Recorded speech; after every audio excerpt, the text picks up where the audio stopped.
Или более точно, мы занимаемся исследованием функционирования живых систем, вопросами устойчивости, исследуем механизмы, как это происходит.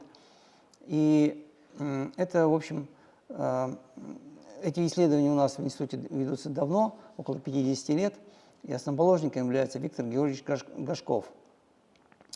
Как Анастасия уже говорила, очень важно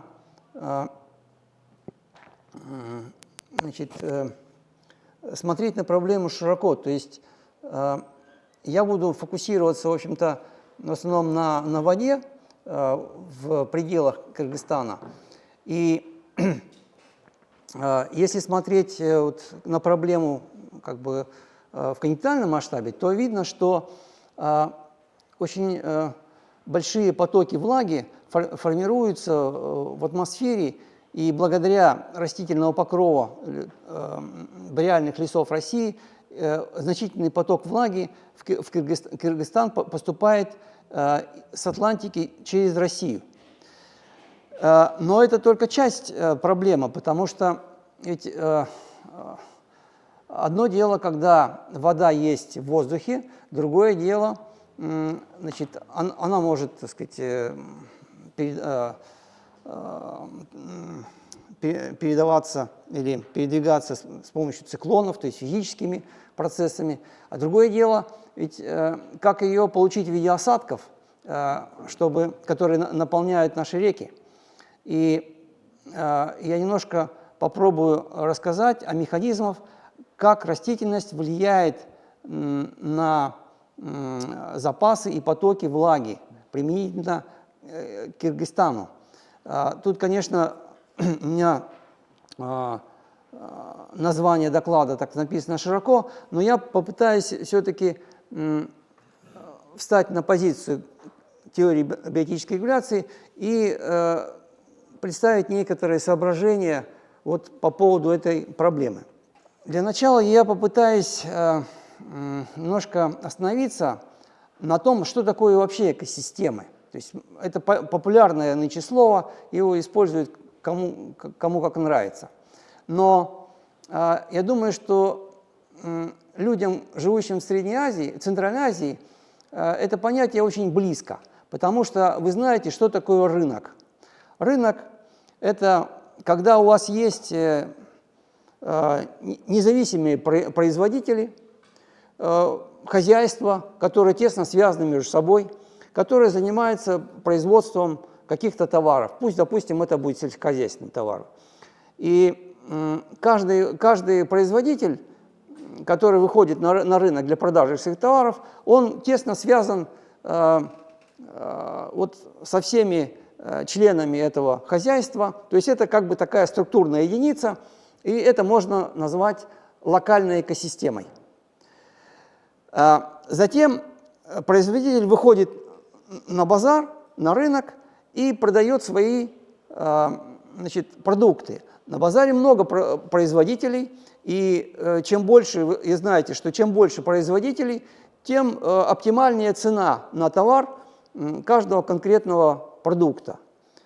Это так называемый, в математике это называется закон больших чисел, и действительно флуктуации цены в данном случае, они обратно пропорциональны количеству производителей. Ну, там корень квадратный еще надо извлечь.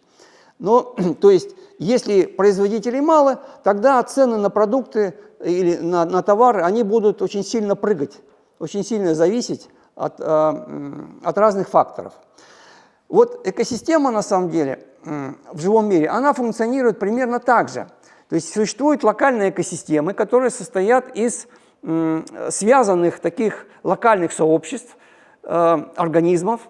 Например, в лесу это локальная экосистема, это дерево, которое включает также и почвенные организмы, и она взаимодействует с окружающей средой, то есть вот с атмосферой, которая ее окружает. Экосистема содержит должна содержать много таких структурных элементов, то есть много деревьев, если для лесной экосистемы мы говорим, и они работают независимо То есть каждое вот дерево, которое окружено набором значит, связанных друг с другом организмов, включая почву, они независимы. И вот этот набор независимых производителей, как бы, да, независимых локальных экосистем, они образуют экосистему, которая может регулировать параметры, характеризующие окружающую среду. И таких параметров много. Это может быть температура, это может быть влажность воздуха, состав атмосферы. И что важно, так же как вот рынок в экономике стабилизирует цену, большое количество локальных экосистем стабилизирует параметры окружающей среды. И чем больше эта экосистема, тем стабильнее параметры.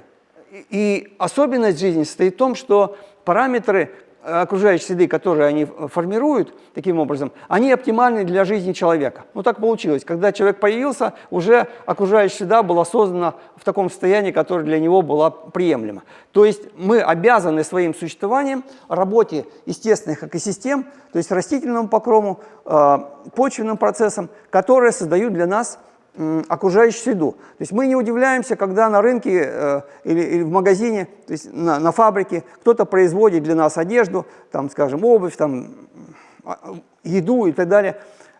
У нас есть живые естественные экосистемы, которые производят нам окружающую среду со всеми параметрами, там, температуру и прочее, так сказать, влажность, содержание влаги, которые для нас наиболее приемлемы.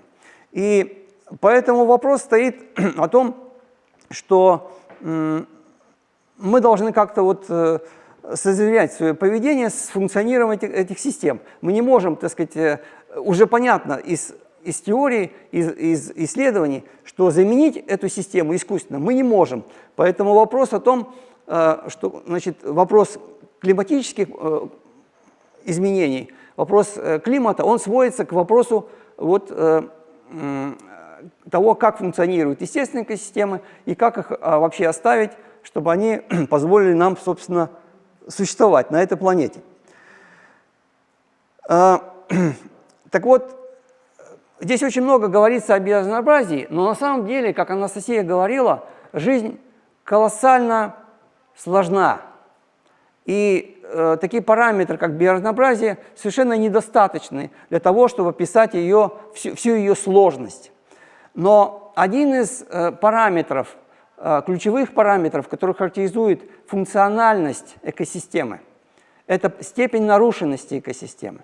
Выделяют естественные экосистемы, которые обладают этой способностью регулировать окружающую среду. Но если ее нарушать, уничтожать растительный покров, деградировать почву, то система деградирует, она способность регуляции климата уже и окружающей среды она теряет, и она сама становится дестабилизатором. На суше, если можно полностью уничтожить, скажем, лесной покров и превратить это все в пустыню. Вот пустыня, когда уже никакой растительности не остается, это полностью деградированная экосистема. Я уже второй раз в Кыргызстане и ездил вокруг Иссык-Куля, видел горы, и они практически все лишены растительного покрова. Из того, что я видел, я могу сказать, что были времена, когда они полностью были покрыты лесами. То есть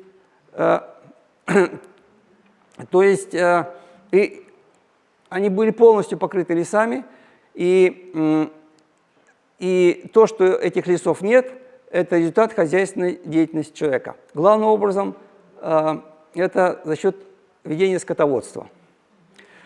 Такие примеры есть в истории. И следующий слайд, пожалуйста. И это не первый случай, когда сельское хозяйство, скотоводство привело к опустыниванию, уничтожению растительного покрова и опустыниванию. Вот здесь на слайде еще раз фотография характеризует две экосистемы. Искусственная справа и естественное слева. В чем их разница? А разница, самое главное, в том, что естественные экосистемы, они самодостаточны, они поддерживают сами себя, и они выдерживают некоторую нагрузку, в том числе антропогенную тоже. И они создают потоки влаги, которые их питают. А в этом состоянии они существуют вечно, десятки миллионов лет, по крайней мере, для конкретных экосистем. И справа мы видим деградированную экосистему. То есть это даже плантация, это не лес, это одноводностный деревострой, который зависит от того, поливаем мы его или нет. Если мы его не будем поливать, он просто высохнет, погибнет. Следующий слайд, пожалуйста.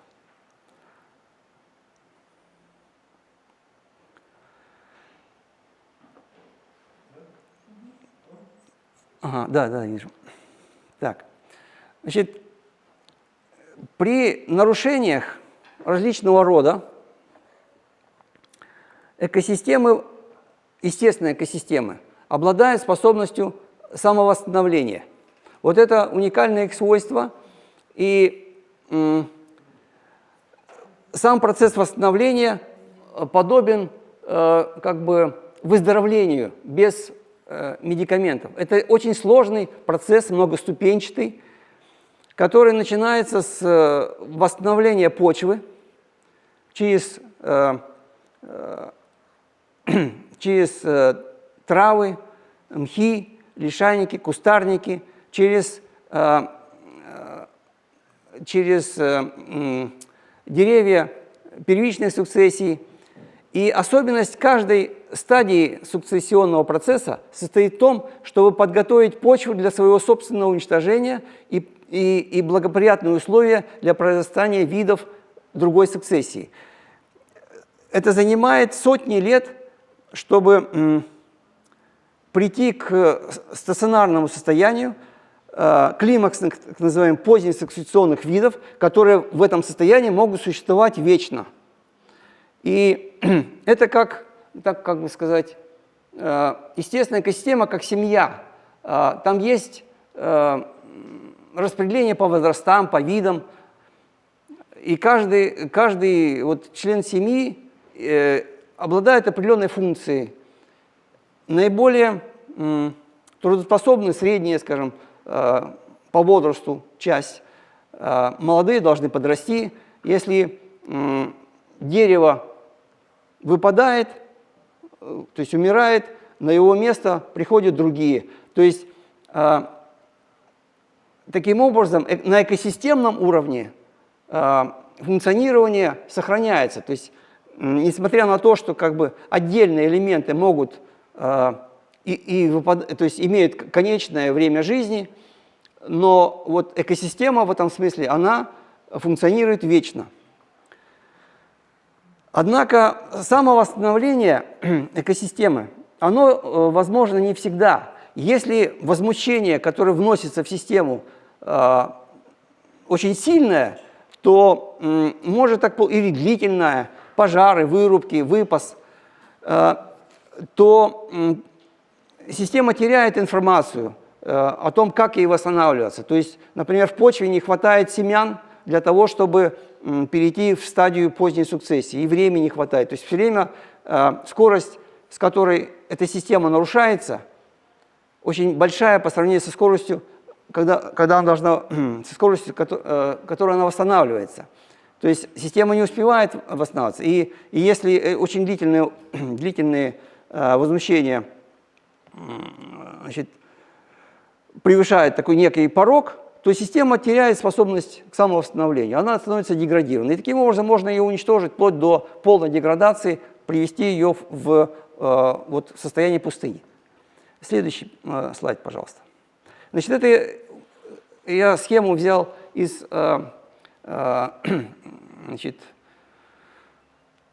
для бореального леса, но вот применительно к Кыргызстану здесь есть свои виды ремонтники, там сотни, тысячи видов трав, кустарников. Здесь есть ранние сукцессионные виды. Из того, что я видел, вот, ива, береза, рябина, карагач. И есть поздняя сукцессия. Это есть ели, шренка, ее подвид тяньшанская, пихта Семенова, арча. Это поздний сукцессионный вид. Она живет до 500 лет. У нее уникальные возможности. Она может жить и работать как в низинах, так и в горных условиях, на высоте. И не случайно арча, например, она боготворилась, она обладала поистине уникальными свойствами. И люди предыдущих поколений, они видели эти свойства, они видели силу природы, они понимали, что вот это очень важно иметь такие леса, чтобы можно было существовать. Далее, пожалуйста.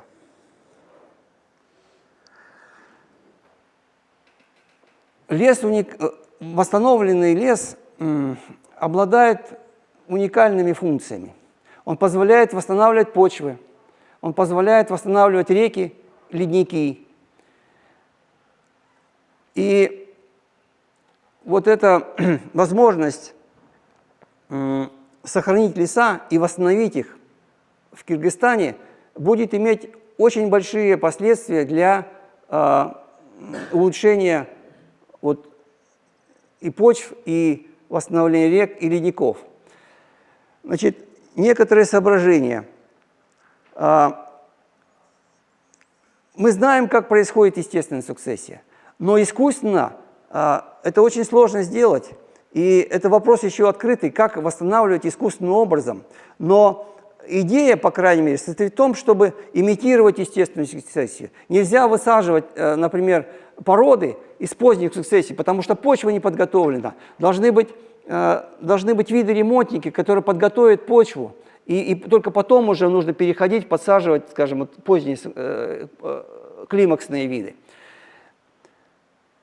Отличие леса от плантации состоит в том, что плантация содержит, как правило, один вид и один возраст. Это плохо, такая система неустойчива, потому что если она имеет, скажем, березы, я видел березовые рощи, примерно одного возраста, она посажена была в одно время, но так эти все деревья и умрут в одно время, и будет массовый вывал. То есть должно быть распределение по видам, должно быть распределение по возрастам. И я видел места, где нет подроста совсем. Должны быть упавшие мертвые деревья, потому что упавшие деревья должны разлагаться, должны работать мхи, должны работать грибы, должны работать бактерии.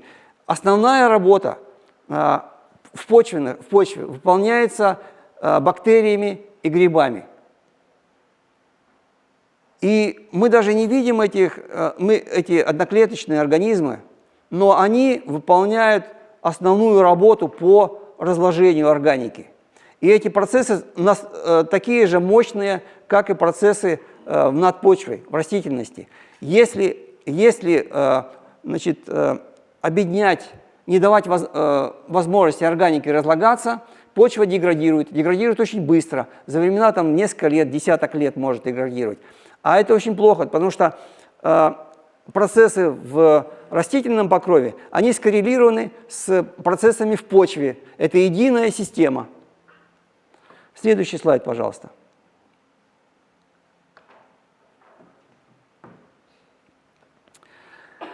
Вот здесь я приведу немножко опыта из других стран и наши исследования. Дело в том, что, как уже Анастасия говорила, леса обладают уникальной способностью направлять воздушные потоки в то место, где нужно высадить осадки. И это очень сложная проблема, как сбалансировать приток влаги, осадки, испарение, сток речной так, чтобы река текла и ее течение, ее поток не прерывался, скажем, не высыхала бы она на сезон, на лето, например, и так далее. И есть уже много данных, которые мы использовали для того, чтобы нарисовать вот такую кривую. Значит, что здесь нарисовано? Здесь нарисованы осадки, это буква «П», и график синей линии, в зависимости от содержания влаги в атмосфере, миллиметры. Значит, вот влага в атмосфере – это молекула воды в виде пара существующая. Почему в миллиметрах? Значит, мне нужно, представьте, что я всю эту влагу высадил в осадок, в какую-то бочку, у которой площадь 1 квадратный метр, площадь поверхности. И тогда вот это миллиметр – это будет та высота, сколько будет жидкой влаги у меня в этой бочке. Значит, в зависимости от того, сколько у меня влаги, я строю график от осадков. Это экспериментальные данные по разным местам. Вот есть Амазонка, значит, Бавария тут есть. И я нарисовал прямо в центре графика такой красный кружочек с крестиком. Это средние данные по осадкам в Кыргызстане. Примерно полметра в год из тех данных, которые я видел. Значит, что обнадеживает? И как вообще, так сказать, эта кривая тут вообще выглядит? Значит, посмотрите, кривая зависимости осадков от содержания влаги в атмосфере, она крайне нелинейная. Тут вообще зависимости от оси осадков, она логарифмическая. Но тем не менее видно, что, например, вот КСА, это Саудовская Аравия, находится в том режиме, когда увеличение содержания влаги в атмосфере не приводит к увеличению осадков. То есть это очень засушливый режим. А, скажем, Амазонка, это вот примерно 10 миллиметров в день, средняя, зависит, и влаги там больше, где-то порядка 50 миллиметров, 55. Небольшое увеличение влаги в атмосфере приводит к резким изменениям осадков. То есть там идут такие процессы, когда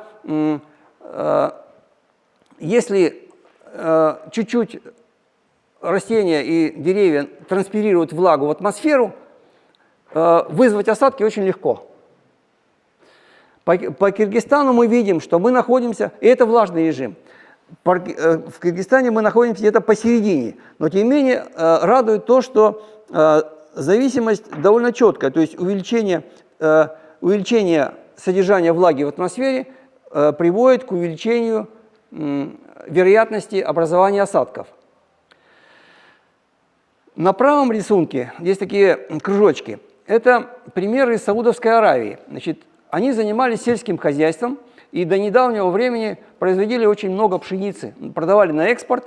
Значит, рек у них нет, они качали насосами подземные воды и вот орошали вот такие кружочки. Вот в центре вот каждого кружочка была скважина, и они орошали, значит, занимались сельским хозяйством. Но буквально не так, и все это процветало. Но в какой-то момент подземные воды закончились. И все сельское хозяйство прекратило свое существование. Почему так произошло? Потому что запасы конечные, а леса создают потоки влаги. Река – это все время поток. Это вода, которая течет во времени. Ледник – это поток. Значит, он существует в таком динамическом состоянии, он тает и теряет влагу, и он получает влагу за счет лесов, которые транспирируют ее в атмосферу и за счет понижения температуры могут аккумулировать в виде снега и льда. То есть нужно различать запасы и потоки. В Саудовской Аравии нет потоков, были запасы, и они конечны, они закончились. Следующий слайд, пожалуйста. Вот еще тоже, тут просто разница. Слева это сухой и влажный режим. Вроде бы лес теряет влагу. При фотосинтезе он сотни молекул воды выбрасывает в атмосферу, но тем не менее это грамотная инвестиция. Выбрасывая влагу в атмосферу, он получает ее обратно в виде стока, и, то есть он питает себя. Лес может менять атмосферную циркуляцию, перенаправлять направление ветра в то место, где ему нужна влага. Он высаживает ее в том количестве, которое ему необходимо, потому что если влаги много, то это наводнение, если влаги мало, то это засуха, а почва очень критична к этому. Следующий слайд, пожалуйста.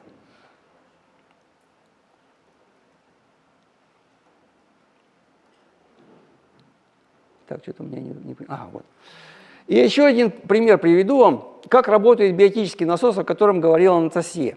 Родос – это остров, маленький остров в Греции. Он полностью окружен морем.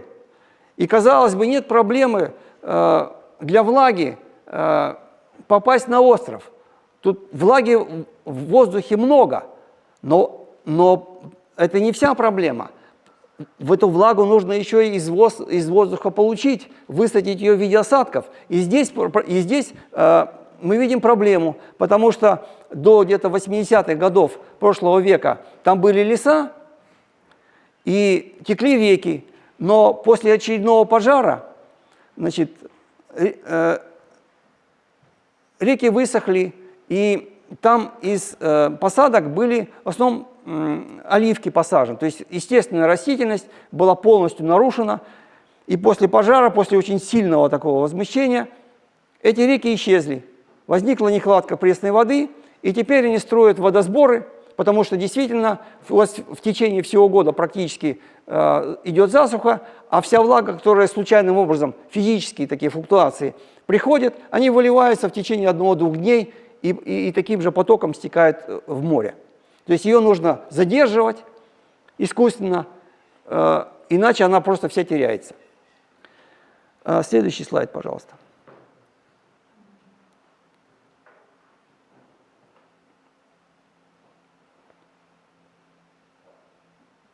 Так. Ага. Вот еще один, это тоже слайд с Родоса. То есть на это накладывается эрозия почвы, потому что мы знаем, я уже говорил о том, что процессы в растительном покрове, они напрямую связаны с процессами в почве, и когда значит, засаживаются плантации, почвы деградируют, и уже выбраться из этой ловушки в природе невозможно. То есть молодая растительность не может победить засушливость. Мы имеем засуху. Следующий слайд.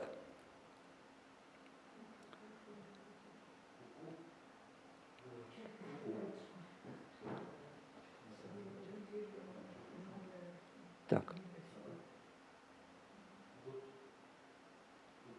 Ага, вот. Значит, я выписал данные по... Так, что-то еще раз. Ага. Я выписал данные по осадкам в Кыргызстане с 2013 года по 2024. Вот что, значит, средние осадки примерно полметра в год, но тем не менее вот видно, что есть достаточно сильные флуктуации. Например, в 2021 году было всего 35 сантиметров осадков в год. 2024 был достаточно хороший, то есть 57 сантиметров. То, что идет такая сильная флуктуация осадков, говорит о том, что все-таки есть проблемы с биотическим насосом. Это довольно много.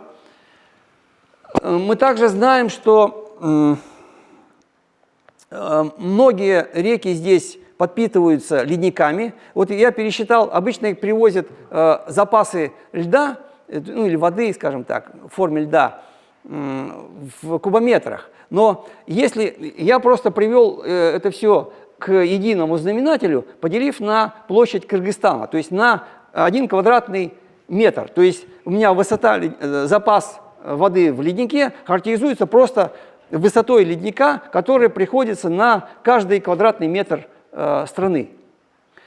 И мы видим, что высота ледников здесь, в Кыргызстане... Так, что там кто-то уехал? Ага,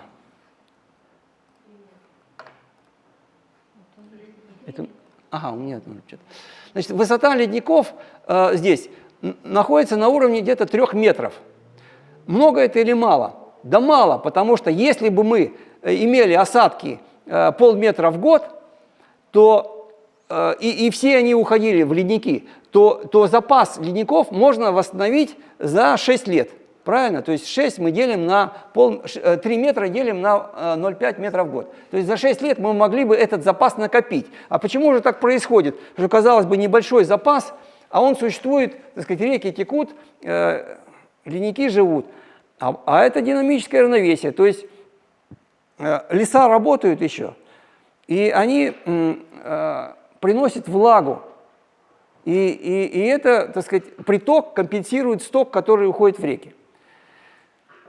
У Кыргызстана есть очень большое преимущество по сравнению с другими странами, которые вот соседи. Кыргызстан имеет большую высотность. То есть в районе Высокуля, там где-то мы видели там 1,6 километра и выше. Чем это хорошо? Это хорошо тем, что конденсировать влагу легче. То есть для